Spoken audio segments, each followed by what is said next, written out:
Ya, bismillahirrahmanirrahim. Assalamualaikum warahmatullahi wabarakatuh. Waalaikumsalam warahmatullahi wabarakatuh. Ya, mudah-mudahan teman-teman yang ada di rumah yang belum berkesempatan PTM bisa turut belajar ya sama-sama dengan teman-teman yang ada belum, maksudnya nggak bisa ikut PTM dan masih PJJ di rumah. Sengaja ibu rekam video ini biar kalian yang di rumah tetap bisa sama-sama belajar ya, informasi yang disampaikan juga bisa sama. Ya baik, kita mulai aja dengan membaca doa masing-masing, baca basmalah, Bismillahirrahmanirrahim. Buat yang muslim menyesuaikan aja. Dan kita sebetulnya ada di penghujung materi untuk hikayat ini ya. Jadi di akhir kalian belajar hikayat, kalau beberapa minggu yang lalu baik saat kita PTM maupun PJJ kita sudah banyak membahas tentang hikayat, mulai dari kalian membaca contoh-contoh hikayat, lalu membandingkan hikayat dengan cerpen, kemudian juga kalian sudah menganalisis ya secara berkelompok ya, sudah menganalisis hikayat dikaji dari strukturnya, unsur intrinsik, kemudian unsur ekstrinsiknya juga ada. Kemudian dari ekstrinsik itu kan kalian mendapatkan nilai-nilai yang terkandung, ada yang nilai moralnya, nilai adat istiadat mungkin, nilai sosial, mungkin kalian dapatkan itu. Dan itu akan menjadi modal untuk materi terakhir di bukan materi, maksudnya pembahasan yang keterampilan terakhir yang akan kita asah di pertemuan hari ini berkaitan dengan menulisnya gitu, tapi bukan menulis hikayat, karena hikayat ini tulisan di zaman dulu ya. Kalau kalian diminta menuliskan hikayat, ibu yakin mungkin kalian akan kesulitan. Kemarin ketika membaca hikayat aja kalian agak sulit ya, banyak bahasa-bahasa yang tidak kalian pahami karena bahasa yang digunakan itu adalah bahasa Melayu lama yang saat ini sudah tidak pernah digunakan lagi. Sehingga kalau kalian diminta untuk menulis hikayat, ibu yakin bakalan kesulitan. Makanya sekarang itu di keterampilan menulisnya bukan lagi menulis hikayatnya, tapi menuliskan yang versi kekiniannya, yaitu cerpen. Tapi ide untuk bisa menuliskan cerpen itu diambil dari nilai-nilai yang sudah kalian pernah analisis dari hikayat. Boleh yang mana aja. Misalnya satu kelompok pernah menganalisis sebuah hikayat, boleh sama mengambil nilai dari satu hikayat yang boleh sama, tapi boleh juga berbeda, boleh juga yang lain. Boleh aja gitu ya, satu kelompok boleh yang waktu itu pernah dikaji oleh satu kelompok itu semuanya sama boleh. Atau kalian mau buat Bu saya lebih tertarik cerita yang lain yang pernah dikerjakan oleh kelompok lain misalnya, atau yang saya pernah baca dari sumber-sumber yang lain, itu boleh aja. Yang jelas pertama ketika kita mau membuat cerpen dari hikayat, inti yang diambilnya itu adalah nilai-nilainya dulu. Nah, nilai-nilai ini biasanya kalau dalam, walaupun nilai-nilai yang terkandung dalam sebuah hikayat itu masuknya unsur ekstrinsik ya, unsur ekstrinsik. Ada yang masih tidak paham unsur ekstrinsik itu apa? Unsur ekstrinsik kan kita pernah bahas ada unsur intrinsik. Apa bedanya nih? Ini X, ini in.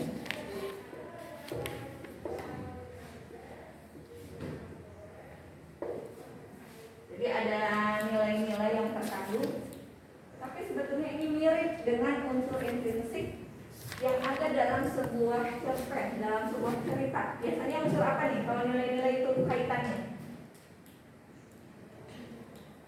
Masih ingat unsur intrinsik ada apa aja?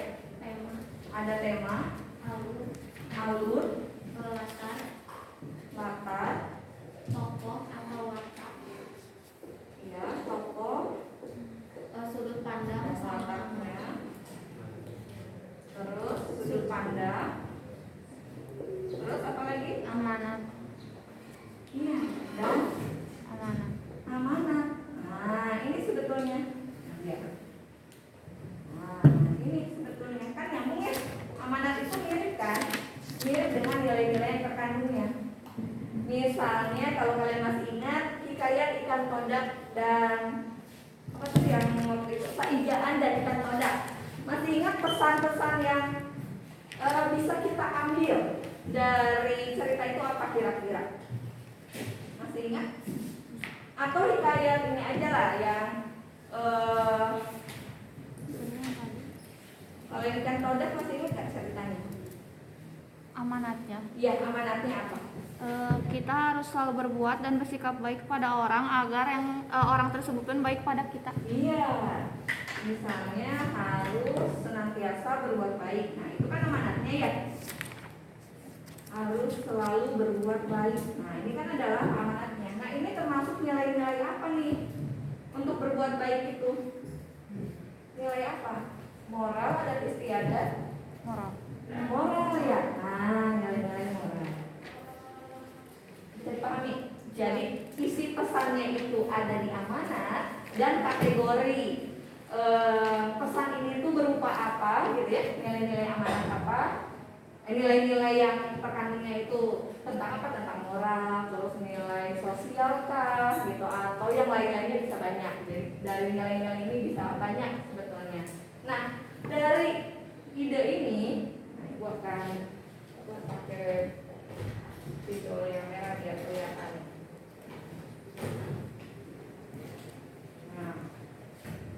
Nah ini menjadi modal.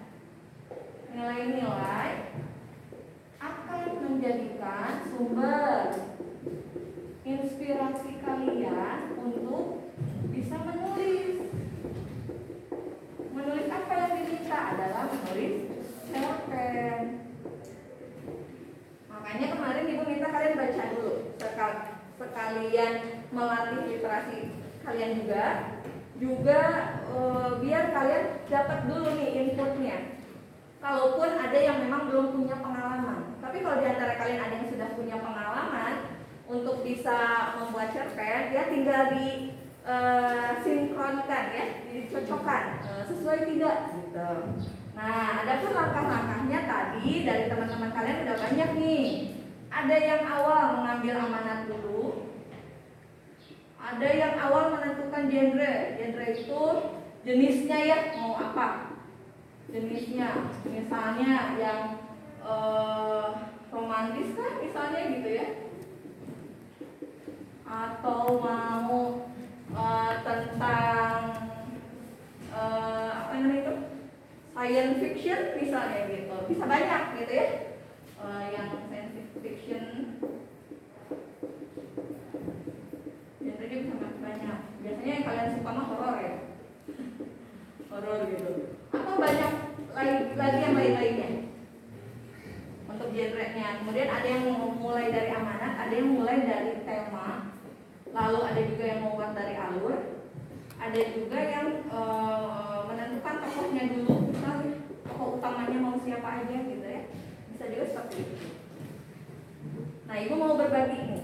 Dulu ibu pernah punya pengalaman waktu masih zaman ibu kuliah.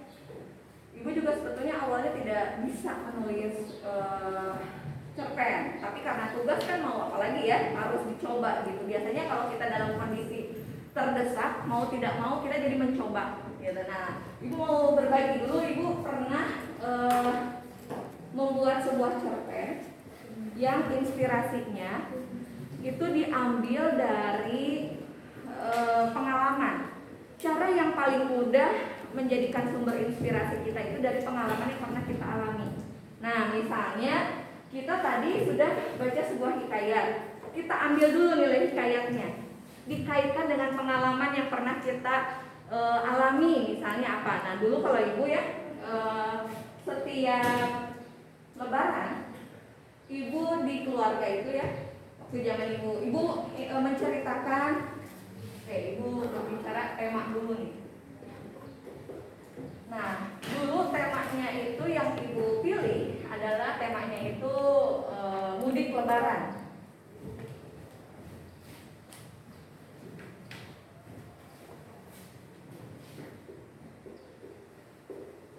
Nah, mudik lebaran. Ini tema yang ibu pilih waktu itu. Nah, dari tema ini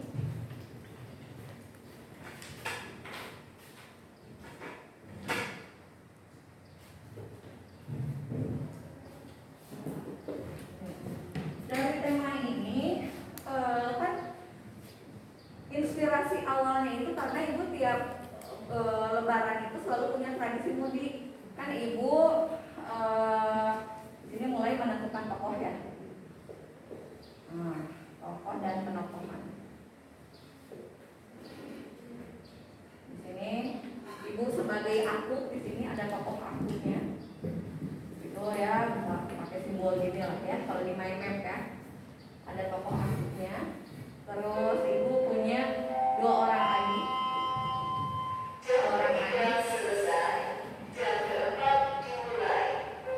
Satu perempuan dan satu laki-laki. Terus ada tokoh ayah atau bapak sebenarnya ya, dipanggil itu bapak. Bapak ibu itu aslinya orang Jawa, orang Cilacap. Jadi kalau mudik lebaran kita itu berkunjung ke rumah mbah gitu ya, itu mbah orang tuanya dari bapak. Sementara kalau di sini ada tokoh mama. Mama tuh ibunya ibu ya, mama orang tua loh. Nah, kalau mama sebetulnya keturunan Jawa tapi sudah lahir dan besar di Bandung gitu. Jadi udah lama di Bandung lah. Jadi kakek nenek dari mama itu waktu itu masih di Bandung gitu. Jadi tidak di Jawa gitu. Nah, yang suka di Jawa itu adalah mbah waktu itu. Kalau sekarang memang udah nggak ada ya, mbah yang di Cilacap pun udah nggak ada. Kemudian nenek yang di Bandung juga sudah nggak ada, tinggal kakek aja. Nah, ini adalah tokoh-tokoh yang ada di keluarga ibu yang memang di sini masuk dalam cerita. Ibu buat tokoh ini. Nah, terus di sini setelah menentukan tema, waktu itu ibu sudah buat judul. Nah, dari tema itu boleh sama dengan judul, tapi boleh juga tidak gitu. Bebas aja sebetulnya gimana penulis ya. Waktu itu ibu buat judul perampokan di kereta.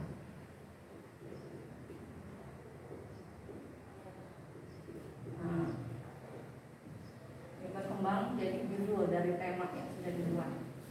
Nah, di sini ibu tambahkan tokohnya.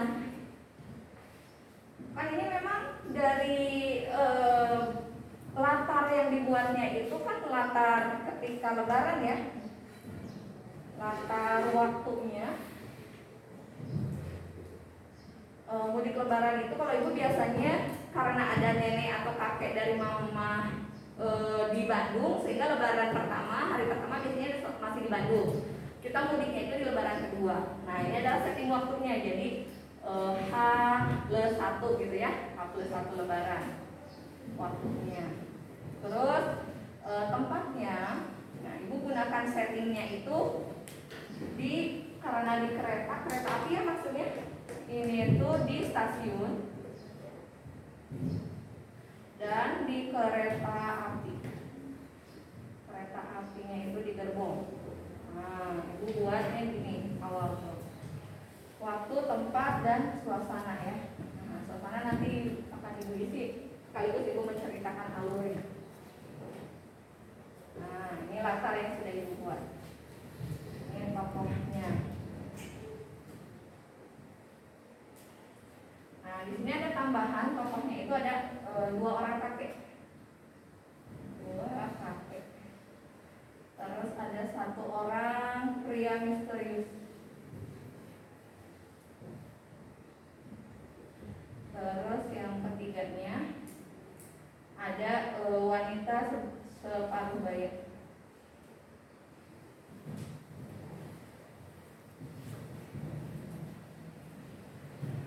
Nah, untuk latarnya yang ada di gerbong, nah, ibu akan mulai masuk ke alur ya. Nah, alur. Kalau sudut pandang yang ibu buat, sudut pandangnya karena ada tokoh aku, sudut pandangnya berarti orang pertama. Orang pertama. Nah, ini sudut pandang yang dibuat. Kemudian alurnya, nah, mulai dari tahapan alurnya maju sih sebetulnya, maju tapi campuran. Mulainya maju tapi nanti ada alur mundurnya, sehingga kalau dikatakan yang seperti ini alurnya alur campuran. biar tidak boring juga kan, biar tidak bosan, kita buat alurnya itu jangan yang awal sampai akhir aja gitu, tapi ada juga yang ya ini mah variasi aja.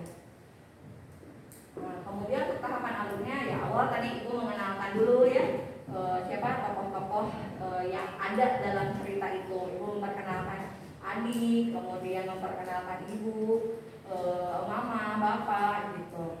Dan waktu itu settingnya itu waktunya di H+ Lebaran, dan waktu itu ketika usia ibu seusia kalian lah waktu zaman SMA gitu. Jadi waktu masih usia sekolah waktu itu.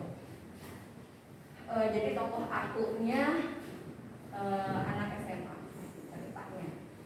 Nah, cerita bermula awalnya awal pengenalan dulu.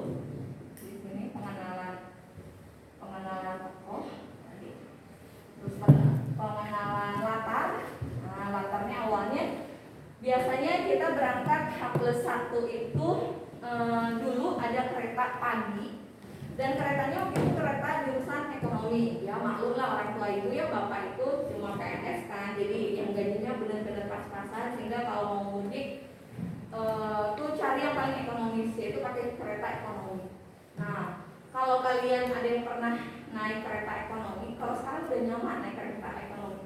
Zaman dulu waktu ibu masih sering mudik setiap tahun, naik kereta ekonomi itu tidak ada nomor urut duduk gitu ya. Jadi kita rebutan. Jadi pas subuh-subuh gitu ke stasiun. Jadi kalau yang dapat tiketnya duluan, dia bakalan dapat tempat duduk gitu. Tapi kalau misalnya enggak, walaupun di tiketnya ada nomor duduk, tapi bisa ditempatin sama orang lain gitu, bisa duluan begitu.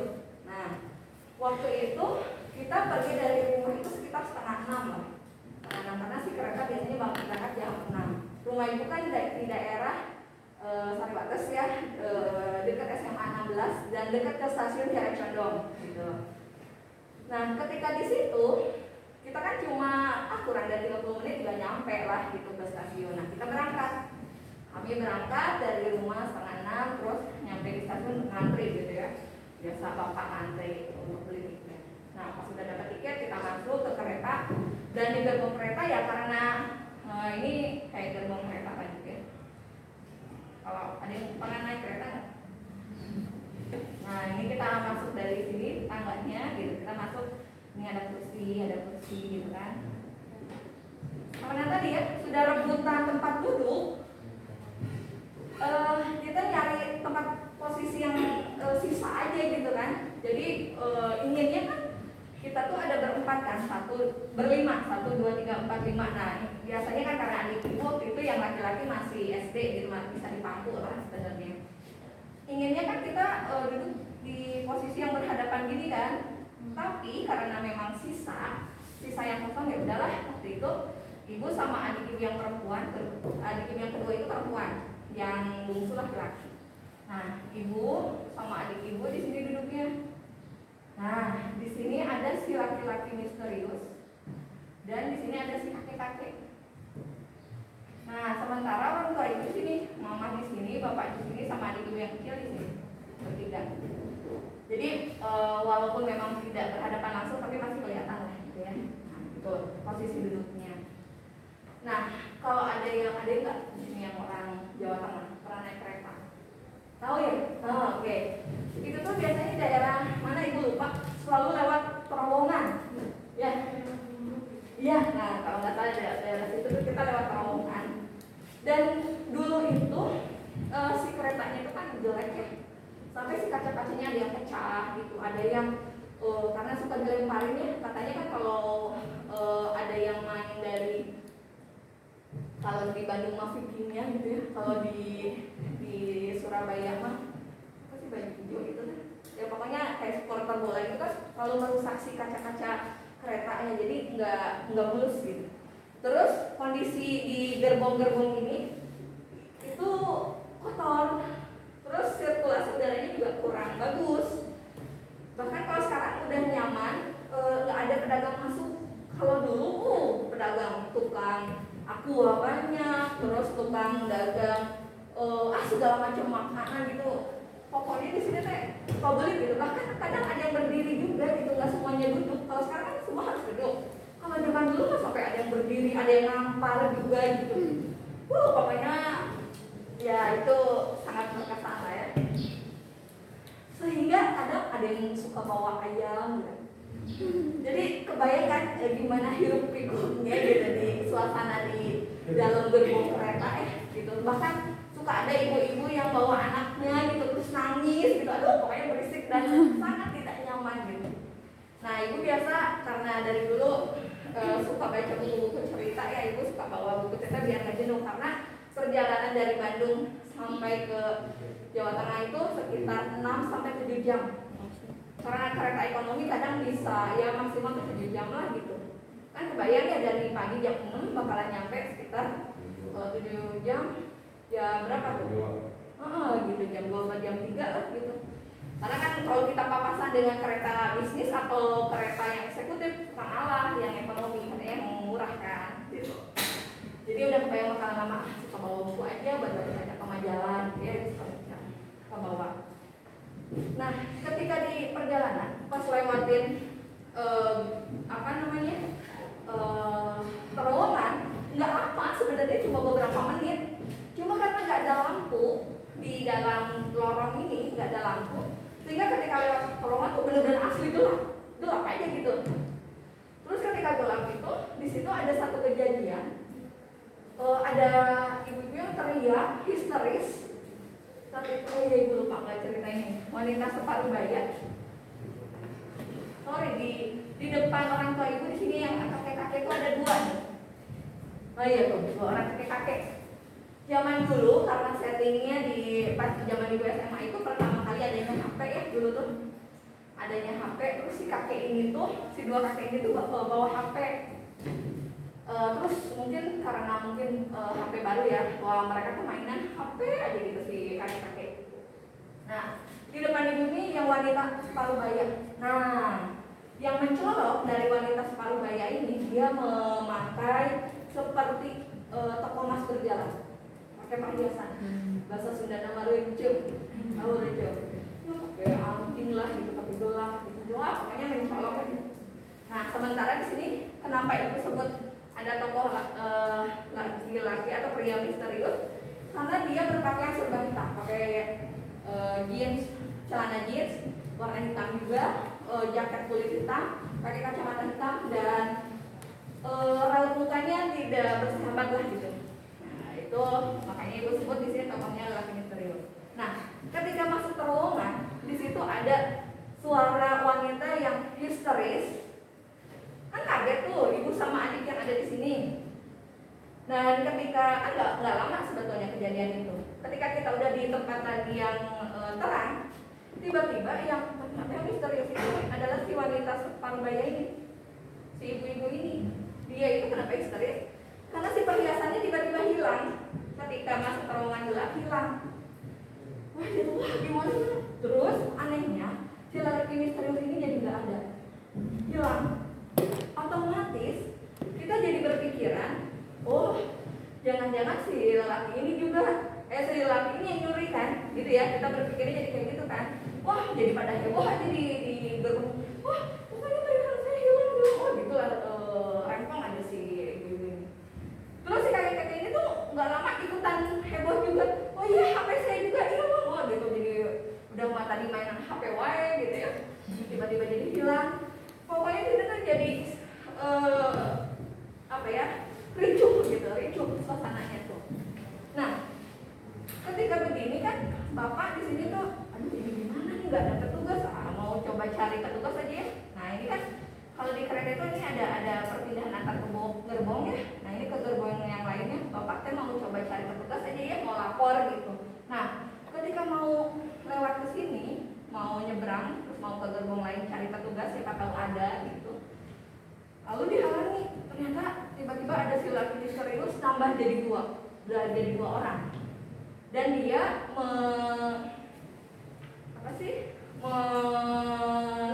menodongkan pakai pisau kecil ke perut bapak itu. Bapak mau kemana? Saya mau lapor petugas tuh ada kejadian kehilangan, ada yang jambret gitu kata bapak. Terus kata menodongkan pisau, akhirnya Bapak Ibu mundur kan, mundur terus duduk. Nah, semua penumpang yang ada di sini, ini kan di sini ada penumpang sebelumnya, semuanya tuh dipalak, semuanya diminta, Bapak Ibu mana kalau punya uang, sini serahkan, kalau punya perhiasan ayo serahkan semuanya ditagih. Nah, sampai giliran ke mama gitu, mama kan ya punya bawa uang juga cuma sangkosen lah gitu istilahnya ya, jadi cuma sedikit gitu bawa uang, sehingga ketika ditanya saya nggak ada uang, ini pas-pasan buat ongkos nanti, udah ibu jangan macam-macam katanya dia sambil menodongkan gitu. Terus gitu ya di sini kan anak-anaknya kelihatan kan mama di sini kan. Nah, ketika di sini adik ibu dia itu kan agak latah ya dulu tuh sekarang melihat kayak gini kan dia histeris, wah dia juga langsung teriak sekeras-kerasnya. Teriakannya itu sampai-sampai bikin heboh, dan saat itu tuh udah ibu nggak tahu lagi ada kejadiannya sampai kayak gimana. Yang ibu sadar waktu itu ibu tuh udah ngerasa benar-benar suaranya sangat histeris dan kayak ada suara lokomotif yang gitu kan ya, kayak gitu. Pokoknya udah benar-benar nggak tahu, dan ibu cuma ngerasain ada yang mengguncang-guncangkan tubuh waktu itu. Dan waktu itu ketika ibu sadar, teh ini udah nyampe, kata kita harus turun. Mimpi. Dan di situ ibu di tangan itu dia lagi baca buku trio detektif yang tujuannya perampokan di kereta. Dan ending aja. Itu ceritanya cerpennya. Jadi awal ada pengenalan, lalu muncul konflik ya, terus klimaks, terus langsung ending. Itu contoh yang ibu buat. Latar, alur, tokoh, sudut pandang, tema ya, udah ada semua ya? Iya. Oke, amanatnya apa kira-kira? Mimpi. Bisa menentukan amanatnya kalian? Harus hati-hati. Iya, harus hati-hati.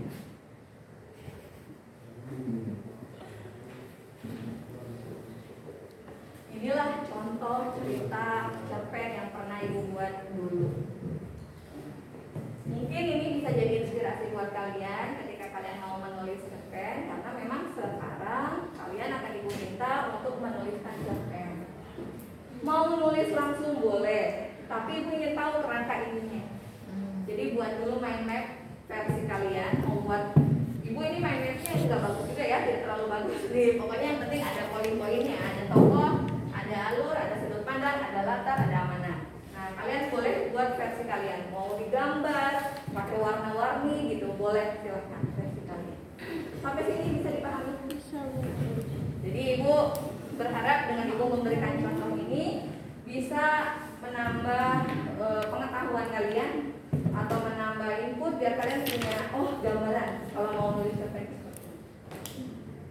Semakin sering kita baca cerita-cerita ya, baik cerpen, novel, itu biasanya kan menambah inspirasi buat kita ya. Saya mau buat, kan buat pemula ya, ibu juga awal-awal gimana ya untuk buat cerpen yang menarik.